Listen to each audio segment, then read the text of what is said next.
is the thing I'm going to talk about, nurturing curiosity while having fun. And the reason I'm here is because of these books that have come out recently. These are books of science for really small children.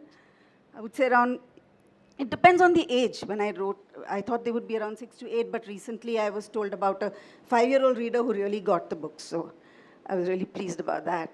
So any case, the age of books is a very subjective thing.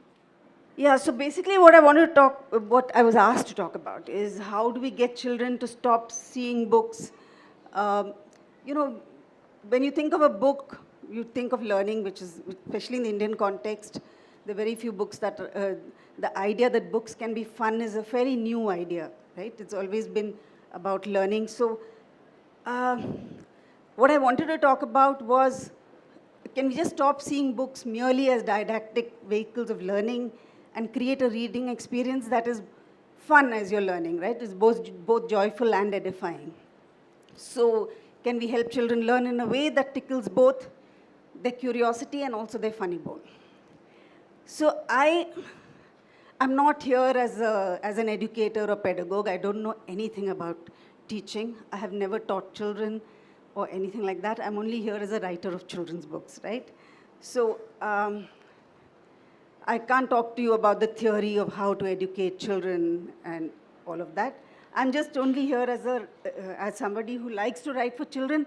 And I think the reason that I can write for children is perhaps because I have some insight into the way children's minds work as a children's writer. You know, there's this wonderful book by Alison Lurie, who's a children's a critic of children's books, and she's written, and she's an educator as well, called Boys and Girls Forever, in which she says that she's a Pulitzer Prize winning author, and she says that many children's authors, like she's done this book about where she's analyzed various children's authors, and she says that one thing that they all have in common, that in some essential way, they have never grown up. Right? They're still children themselves. So they can easily tap into that part of their brain that, you know, that is still a child, which I hope all of us have, but not all of us can do that. I do believe that those of us who write for children have that ability to remember our childhood and what it felt like to be a child. And that I think is what distinguishes a writer who writes for children from one who writes for adults. I know of really good friends who are writers who said, I don't know how you write for children, because it's a very difficult thing to do. You have to shed your adulthood, as it were, when you're writing for children. And I think that is the only qualification I have for talking about teaching children anything, because I don't know anything about teaching children, but maybe because I still remember what it was like to be a child, I know a little bit about how children learn, I hope. Right?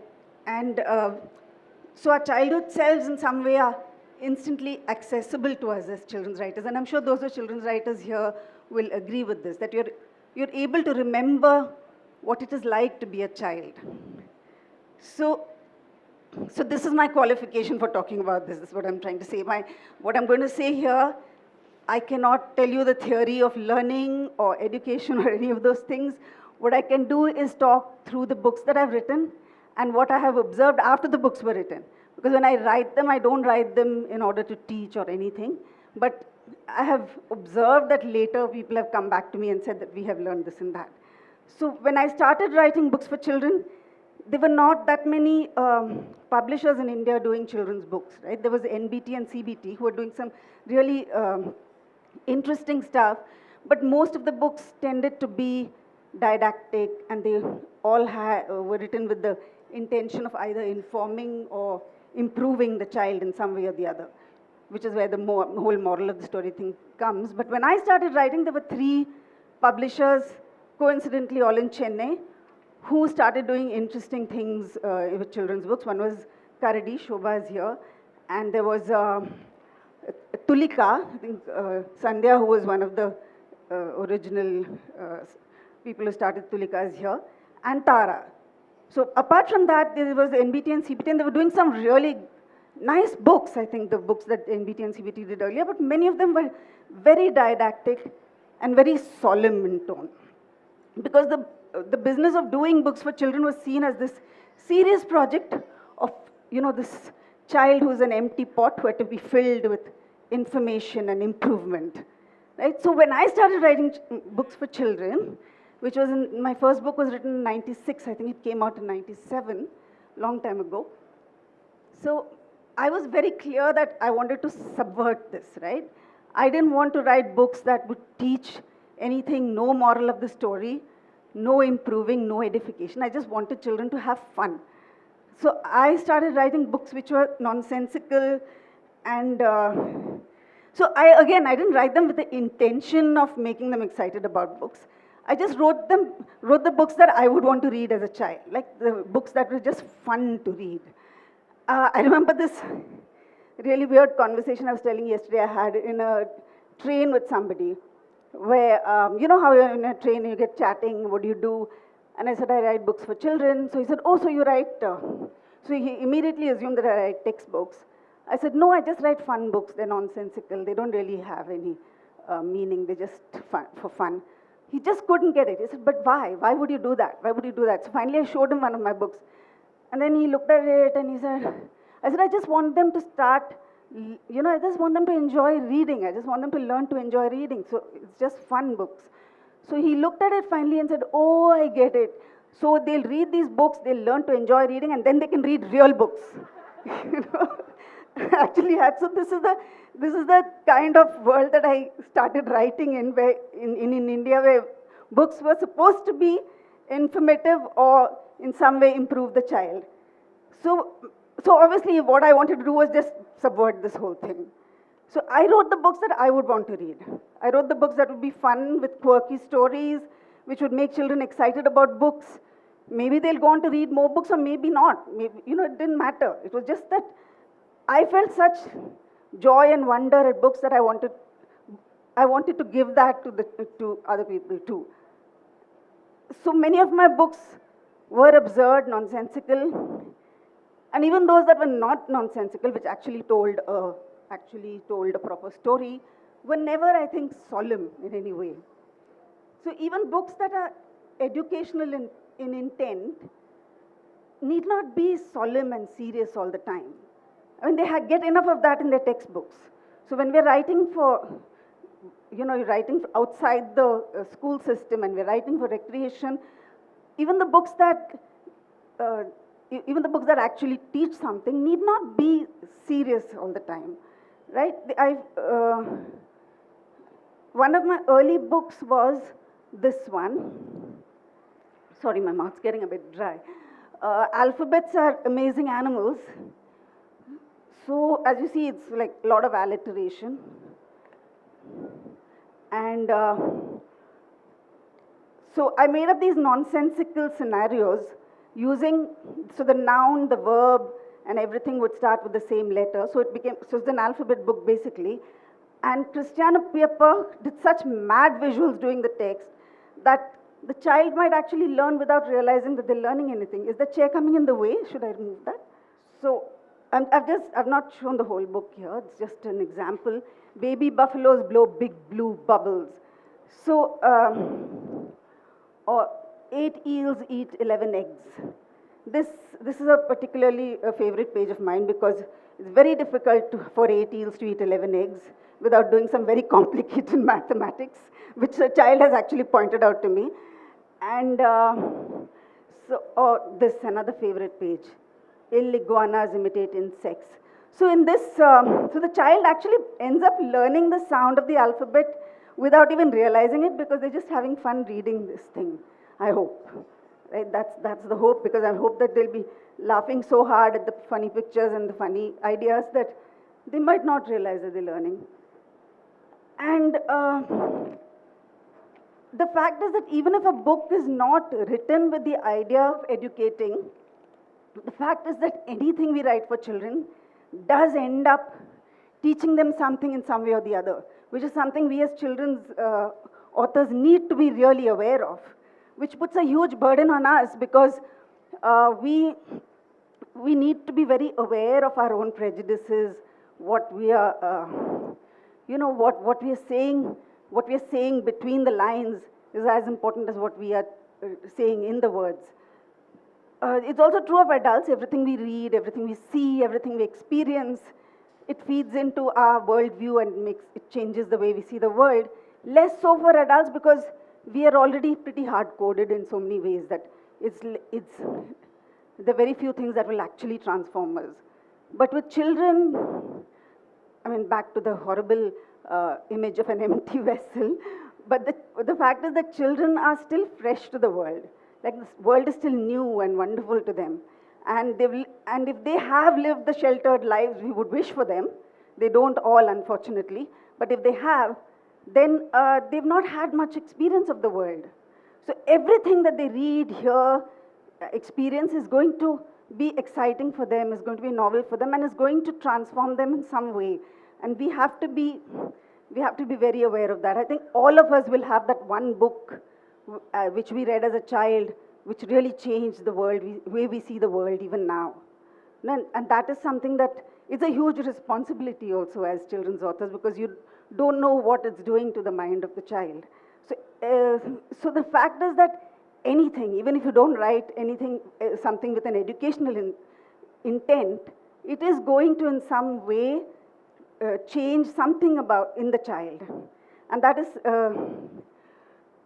so while I wrote books that were meant to be just fun stories sometimes, which I wrote because I was excited or I was curious about something, the books sometimes ended up teaching things that I never consciously intended, right? So one example is this book, Elephants Never Forget.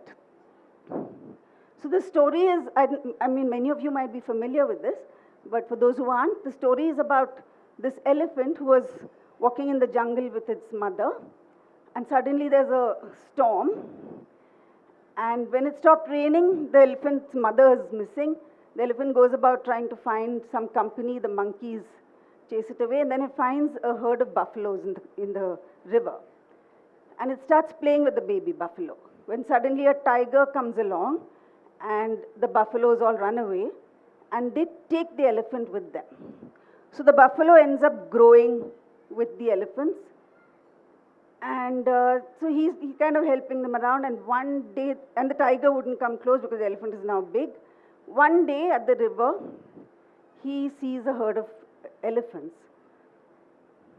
right? So the buffaloes, so the elephants started calling to this elephant that they see, and the buffaloes are calling him back. So the elephant is now in a quandary. Should he go with the buffaloes, or should he stay with the buffaloes, or should he go with the elephants? Right? This is a point at which I usually ask children, what do you think the elephant should do? And I find, interestingly, it's 50%. Half of them feel that he's an elephant, he should go with the elephants. Half of them feel that he's grown up with the buffaloes, he should stay with the buffaloes. So finally, the elephant stays with the buffaloes. Right, so that's the story. Now, the reason I wrote the story is because I saw a picture I saw something on Discovery Channel, I think, where there was actually an elephant with a herd of buffaloes. And it got, I started thinking, how could this have happened? So I made up a story to kind of answer the question in my own head. So it came out of my curiosity, right, about why would a buffalo be running around why would an elephant be running around with a herd of buffaloes? So this book came from a place of my own curiosity. But because the elephant decided to stay with the buffaloes, it is interpreted by people who read it, especially adults, I think. For children, I think they get it, but not in a very, on a very conscious level. But with adults started thinking of it as something about belonging and family. And it is about that. It's that you don't have to be like somebody else to belong to them, right? You don't have to look like your family to be part of that family. And the book was actually used by an organization in the UK as a gift for parents who were adopting children for the first time, because they saw it as a kind of story about adoption, because it talks about acceptance and belonging and how your family doesn't have to be the one that you were born into. Now, again, so these messages were not something that I consciously put in, right? But this is the thing about writing books of any kind, especially for children, that you have to be very careful of what you're saying, because you don't know what is being received by the reader. So the messages are often there for the reader to find. You don't have to hammer them in. The other book I'd like to talk about is this one, To Market to Market. So this book came to me as a set of illustrations of a child, Emmanuel, who was living in Pondicherry, did this set of illustrations of a little girl running about in a market in Pondicherry. And there were beautiful illustrations with the market in great colorful detail. So I actually wrote the verse afterwards. So I'll just go to that. Yeah, so these were the illustrations that came to me first, and I wrote the verse about this child just having fun in the market. So jangle, jangle, jangle, I'm a bangle holding stand. Nosy, nosy, nosy, I'm a posy, I smell grand. Faster, faster, faster, I'm a rooster, I can fly. Creeping, creeping, creeping, I am peeping, I'm a spy. Tooty, tooty, tooty, I'm a fruity kind of dish.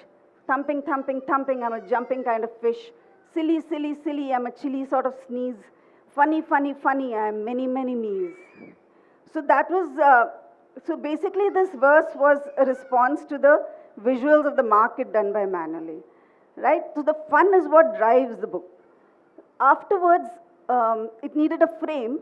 So the frame became kind of a message of anti-consumerism, if you will, which is that I'm going to the market with some money in my pocket. My mother's given me a lot of change to spend it anywhere for anything I care for, something funny, nice, or even strange. I don't know what to get, a cheap and tiny pet, a mouse, a fish, a pigeon, or a cat, a set of building blocks, a shiny plastic clock, a book, a mug, a bucket, or a hat, a face mask odd and weird, a false moustache or beard, a ball, a pot, a basket, or a bun. As I think and ponder, I look around and wonder about the market having lots of fun. And at the end, after she finishes running around the market, she says, I come back from the market with the money in my pocket when my mother asks me, so what have you bought? I give her all the change and say, Ma, it's very strange. I wonder how it happened. I forgot. So the frame is the one that kind of, is kind of educational in the sense that you can have fun you can have fun in a market without having to buy everything that you see, right? So again, the point is that I didn't write it with the intention, the fun came first, like the fun in the market, the verse, the stunning visuals, the delight of being in that beautiful, colorful market with all kinds of strange things happening. That's what came first.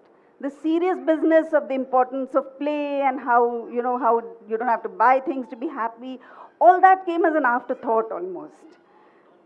So the feeling I have is that if you focus on the joy, the learning will follow. You don't have to, push messages into your books. Your concerns and your worldviews will automatically communicate themselves through your words and stories. The learning will always be there. Just focus on the joy. That's the lesson that I learned from all of this.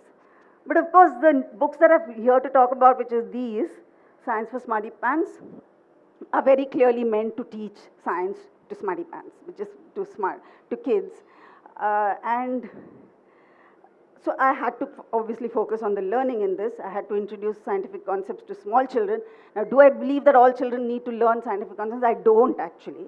I don't believe that every child needs to learn science at the age of 5 to 8, which is what these books are aimed at. The only reason why I did these books is because my editors, who were also then my colleagues, Shayani and Ayushi, felt that they wanted, because they were being told that we should do books on science, and they wanted to subvert that a little bit. So I think they thought of me because they knew that I like science very much, and also I'm capable of being very silly. So, which is why I ended up doing these books. I don't think all children want to learn science at an early age, right? Because children are all different. We tend to kind of lump them into one homogeneous lump and say children are like this, and children don't like that. Fact is that they're as different from one another as we as adults are. And that is something that we need to recognize. So I cannot write for every child out there. There may be a child who hates science, and that's fine. And I know children who don't like stories. You assume that all children like stories, but not all children like stories. I've actually been to places and talked to children where they tell me, we don't like funny books. They don't like funny books. They like serious books. I know one friend's child who would not read at all until he discovered that he could read about aeroplanes. Then he wouldn't stop reading about aeroplanes, but he never read anything else. And that's fine. So, children, every child is different, and that's something that we tend to forget. We tend to kind of lump them together. So one child might look at a flower and just want to smell it. Another child might want to, analyze it and see what the sepals do and what the anther does and what the stigma does. So every child is different. So not every child will want to learn about gravity, photosynthesis, solar system evolution, and that's fine. I don't expect that they will. So that's where this came from, that when I was asked to do books on the science, because they wanted it to be wacky, and they knew that I would only do a book if I could be wacky. So, so that's how I ended up doing these books. And I do believe that children are endlessly curious. They're always asking why, and science does answer a lot of those whys. Right? This I think I can generalize, because children are curious because they're new to the world. The world is new to them. So there are lots of questions in their heads, and a lot of those questions are why. And those of us who've lived with small children know how annoying it gets sometimes, because they keep asking why. But in a different way, these books were also about communicating joy and delight for me, because science does give me a lot of joy and delight, right? So to create an experience that's both joyful and edifying, I think the person creating it has to feel that joy and also has to feel that curiosity. So, because you can only communicate something if you feel that deeply enough. So the challenge in these books was that to make the complex ideas entertaining enough, not just for the reader, but also for me. I needed to also entertain myself while writing it.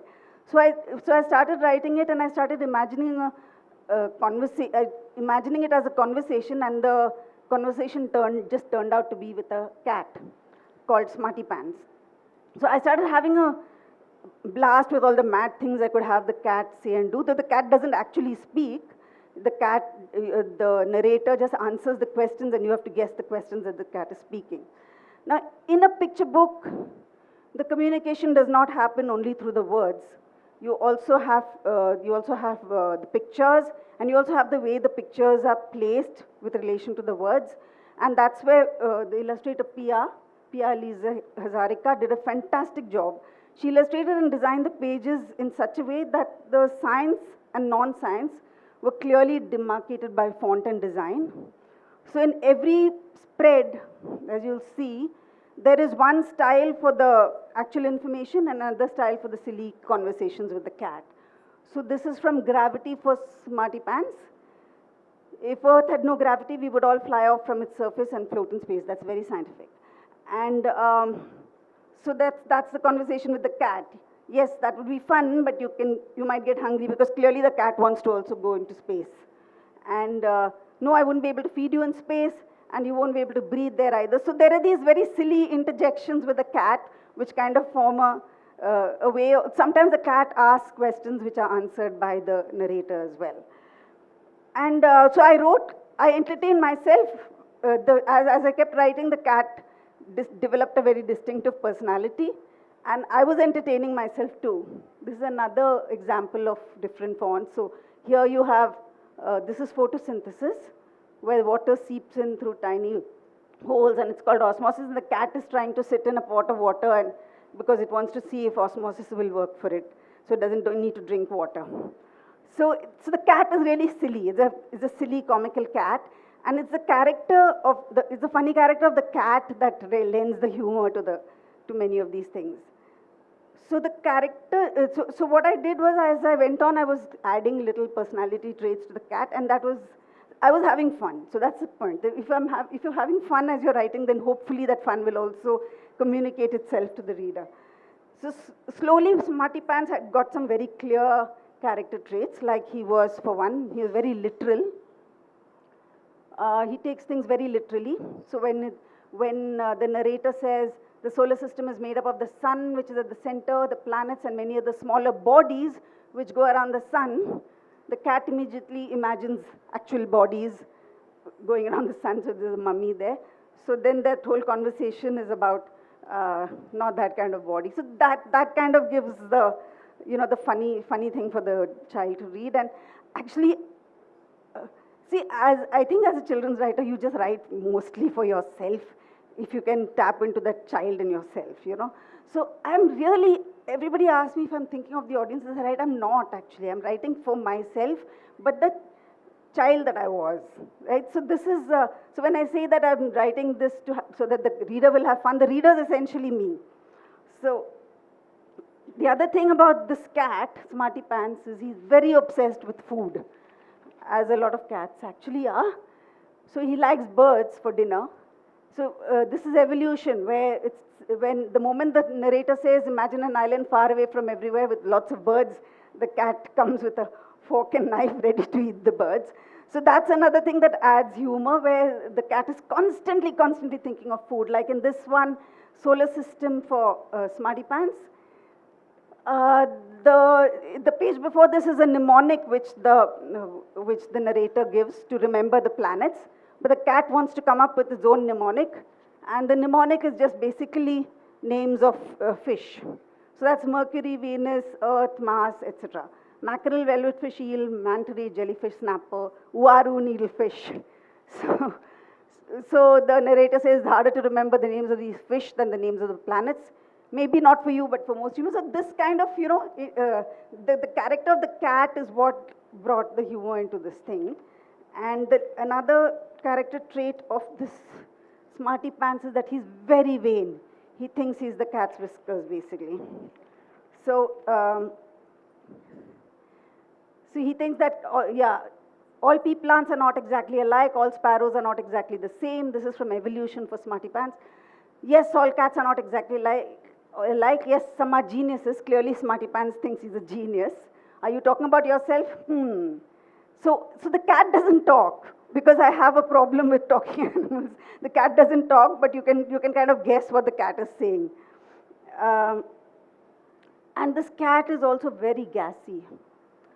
This is another one where he thinks he's very imaginative. So when the narrator says the earth has so much mass that you can't even imagine it, he gets very offended because he feels he can imagine anything. And Smarty Pants also is very gassy, which, I mean, this book, Photosynthesis, is the favorite of one of my nieces, niece's daughter actually, because it's got so much farting in it. so this part where it says that the second ingredient is carbon dioxide, this is a gas, so the cat shows what kind of gas it can also give.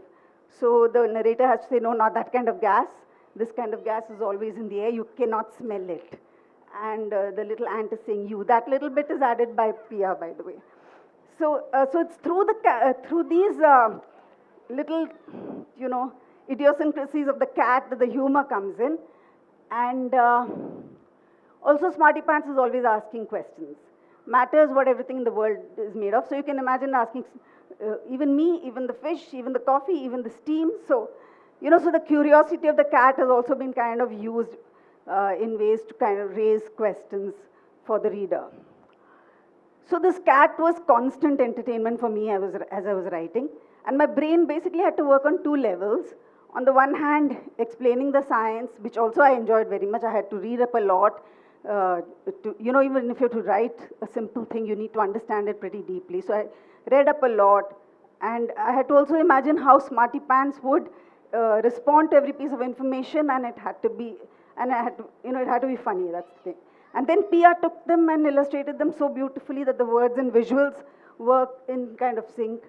And the colors also came about.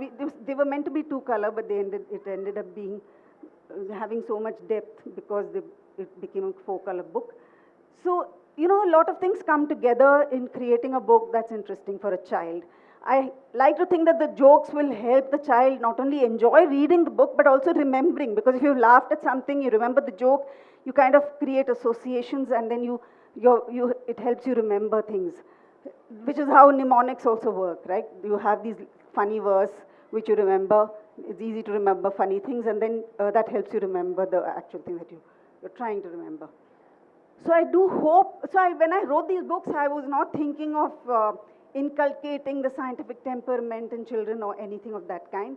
But I do hope that reading books about science which are fun and which are enjoyable and which are entertaining will make children feel a bit curious about science, right? And if they don't, and if they only enjoy all the fart jokes and the silliness, I think that's all right too.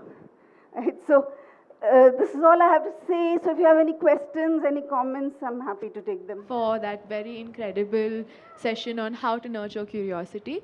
So I was not a science lover at all as a student. So these kinds of books would have definitely helped me like science a little bit more. So how easy or difficult was it for you as a writer, because science has facts and all of that, to make that in a fun way so that you can cater to so many children and make it fun? I know that was not the intent per se, but how did you manage to make it fun? Well, if you are you saying it was not the intent to make it fun? No, it certainly was.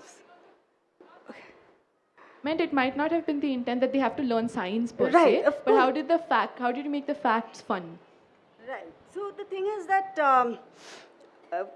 like I said, you have to feel the joy and the curiosity yourself. So I love science. I've always loved science. I've been a science head pretty much all my life. So I still like reading books on science. And so for me, the science part was as much enjoyment as the fun part, right? So I read up a lot. You know, even if you're writing a little bit, you need to read a lot more for that. And that was, for me, that was one of the most enjoyable things about writing the books, that I had to read up a lot of science, which I'd forgotten. It's all fairly elementary science, but, you know, I've moved away from that. So first of all, I had the fun in the reading itself. And then the fun comes from the character of the cat. So I, again, didn't very consciously think, okay, let me create a character who'll be funny. But when I started writing, because I have a cat at home, and, you know, I'm a little bit of a little mad about cats. So automatically the character that I was telling the science to became a cat. And as I said, as I kept working on the books, the cat started developing certain characteristics, which you mostly recognize about cats. You know, they love treats, they love food of all kinds. They're very curious. They want to know everything that's going on, even if it's nothing to do with them. So all those traits of a cat, but exaggerated a little to make it funny. So, so the cat is kind of the foil here. You know, it's like the comedian's foil. So as a writer of funny stuff, it's useful to have somebody who's one silly character. So the character of the cat is what lends the silliness and fun to the books, I think. Just a moment, I think there's someone there after that. Yeah, thank you. It was wonderful to see that how the story has evolved. So that was a wonderful point. And I just have a question on the curiosity aspect, because I think the session is on the curiosity. So by giving information or the facts, does it make someone more curious, or having different kind of questions, thinking from different perspective, will it engage the curiosity, or will it evoke the curiosity more? So how do you balance between giving the facts, how much facts should be given, and how many questions should be asked? Right. Was there any thought process on that front? Thank you. See, in this particular case, I was definitely inhibited by the age of the children that these books are aimed at. So there were some things that, you know, I deliberately didn't include because I felt it was too much for a child of, say, 5 to 8 is what I was thinking of. Having said that, it's a little unfair to assume that children won't understand more than we, you know, that I think we give them too little credit sometimes. But yeah, I also want to keep the books fairly simple. These are just kind of appetizers, and I felt that if they're really interested in the subject, they will go on to read more. Like I was, recently I read this really lovely review of evolution by a woman who said her son had always been wondering why penguins don't fly. And he's 5 years old, mind you, and he read evolution, and it actually got him thinking about maybe that's why penguins don't fly, maybe it's because of evolution. And I think the fact that children can make that connection is something that we as adults also need to realize, that they're capable of much more than we give them credit for. So I think even though these are fairly simple and the facts have been kept fairly basic, if a child is really interested in something, I think it might hopefully, inspire them to read a little more or get to know a little more about the subjects that they want to. And if they don't, like I said, it's fine. As long as if they enjoy the books on the level of the funny, silliness, but some information will stay in their heads. Sorry, I'll just take this question and come back to you. Yeah.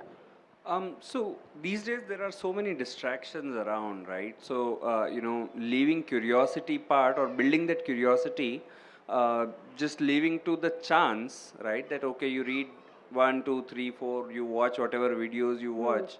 Leaving the curiosity to chance always has its downside because there's so many distractions these days. Is there a way to structure this curiosity in a better way so that, even though it's not forced, but at least it gets them thinking in, the right direction. Otherwise, yeah, it's left to chance. Right. So couple of things. One is that, see, I'm not an educator, so I can't speak to how you go about developing this curiosity in children and all of that. But I also don't believe that there is, I think children are curious, but there may be other things other than books for them to satisfy the curiosity with. But I think by nature, children are a little bit like cats. They're curious. They want to know why things happen the way they are. The world is new to them, right? The world and the ways of the world are new to them. So they're constantly, even though you may not realize it, they're constantly questioning things, even though some of them may not verbalize it. So I don't think there's any need to, I don't feel there's a need to structure the curiosity as a writer for children at least. I think there's enough structure in the school, no? So I feel that structure is enough for them to, in school also, ostensibly the job of a school is also to satisfy curiosity by giving them knowledge. But so this is all a little bit of, it's more to excite the curiosity in them in different ways through fun. So I don't think too much structure is required. I think children are by nature curious. This is what I believe. I see that you don't agree very much. Generally when we, what I've liked in general is that when there are series, right, there is a thought process behind this. So once you have piqued that curiosity, if there is a way to keep, building upon it, it kind of yields much better, output in their mind, right? That, they are able to frame and complete their thoughts. Otherwise, it's like, you peak and there is nothing to build upon it. Then it kind of, fades away. So the point is that if they get curious about something, they're going to want to follow through with it, right? They're going to want, if they have questions, they're going to want the answers. Yeah, but you wouldn't know where to, what they're thinking always, right? That's why you have to keep building. That's where I guess communication comes in. You also have to keep talking to children and figuring out, education doesn't stop with the school, right? They're also asking questions at home, and I think one way to do it is to find nice books to give them, especially if it's a child who's interested in books. If not, then you have to sit with them and talk to them, I guess. Which is I was talking about like a series, right? That you are, what kind of with your experience you would have figured, right, that these are kind of questions, curiosity that is built in this part. Then you can keep building on it. So there is a connection, so that, again, I think it kind of completes their thoughts. Otherwise, you would be like, but that you can't do that with one book, right? It's a continuous process. It's a continuous process. It doesn't mean, and it doesn't stop with just books. It's also a question of experiencing the world and feeling curious about the things that happen there. I'm sorry, I think there was one more question at the back there. Yeah, I completely agree that even children can learn by themselves. There is no doubt about it. I was thinking more from the other point of view. If I am correct, I think John Dewey said that if we teach something, we take away forever, the chance of discovery by himself or herself. Right. So obviously we will be teaching something. If book is there, obviously there will be something. Okay. But if we think from that point of view, in place of putting facts, can we put it in some other way where it still evoke that curiosity and child do something further rather than just having that fact?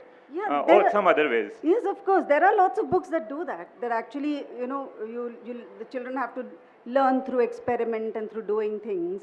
This happens to be a book where it's answering questions. And there are many different ways. Children also like to learn in different ways. and whichever way works for whichever child, that's fine, right? Correct. So, I mean, this is just one way. I'm Correct, not correct. saying it's the only Yeah, way. yeah, definitely. Yeah. Thank you. I think we're out of time. Thank you so much. Thank you, everybody, for being such a good audience.